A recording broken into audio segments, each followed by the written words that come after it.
saya laporkan, saya informasikan bahwa tahun 2023 ini kita akan menuntaskan program Jalan Lurus ya tahun 2023 sepanjang 354 km ya.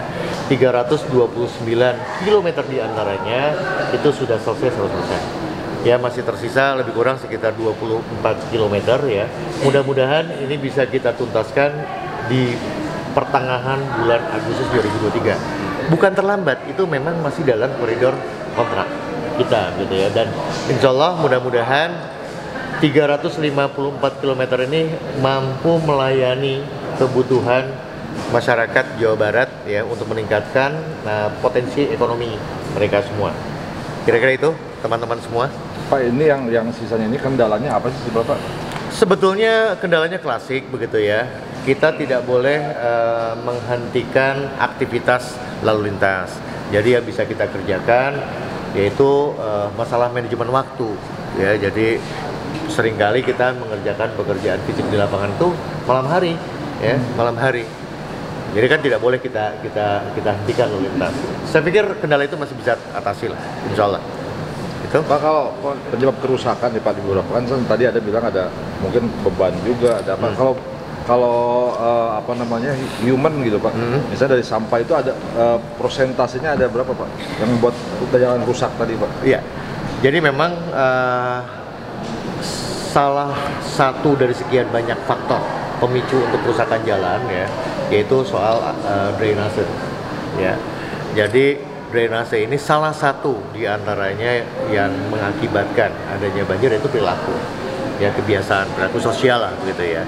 Sehingga teman-teman yang ada di lapangan seringkali berkomunikasi dan berkonsolidasi kepada masyarakat yang ada di sekitar, menghimbau bahwasanya berperilaku buang sampah yang baiklah begitu ya, sehingga itu tidak memberikan dampak terhadap kekuatan infrastruktur jalan kita. Itu poin yang penting. Yang kedua yang bisa kita lakukan sesuai dengan kewenangannya Dinas Bina Marga Polda Jawa Barat berkenaan dengan kelebihan beban yang melewati jalan kita ya, kita membuat rambu yang tidak standar gitu ya, untuk mengingatkan para pengguna jalan gitu ya, selain melalui teman-teman media juga untuk saling mengingatkan gitu kepada pengguna jalan. Itu yang bisa kita lakukan.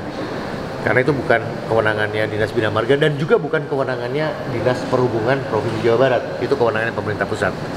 Dan upaya kita ya, selalu kita setelah selesai pekerjaan pemeliharaan jalan kita, selalu membuat surat dari Dinas Bina Marga, dari saya ditujukan kepada Kepala Dinas Perhubungan, ditembuskan kepada Bupati Wali Kota, dan juga ditembuskan kepada Kementerian Perhubungan.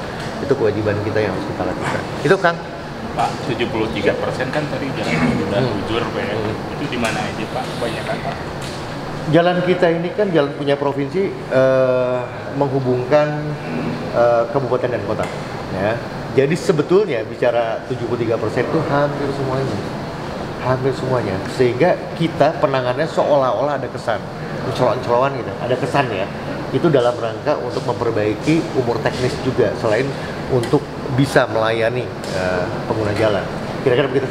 Tersebar tahannya berapa lama Pak dengan pemeliharaan ini? Ya rata-rata. Hitung-hitungan teknis itu kita bisa 2 sampai dengan 3 tahun dalam memelihara berkala, dengan catatan ya. Dengan catatan tentunya tidak melebihi beban yang boleh, tidak juga perilaku masyarakat, maaf ya, itu juga bisa tertata dengan rapi sehingga tidak menyebabkan banjir kan begitu ya. Ini yang menjadi faktor penyebab utama, yaitu air. Kebanyakan di mana? Ya pada umumnya di perkotaan. Pada umumnya di perkotaan. Pendekatan terakhir Pak, ini tadi kan Agustus beres ya. Oke. Sementara Gubernur juga September kalau salah, berarti bisa dipastikan di akhir masa jabatan selesai. 100%. 100% selesai. 100% selesai.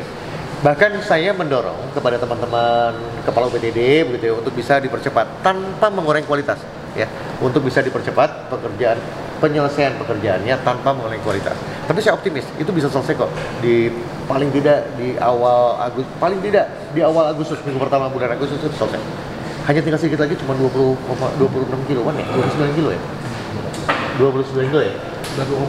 24 kilo. Sedikit sekali. Insya Allah bisa.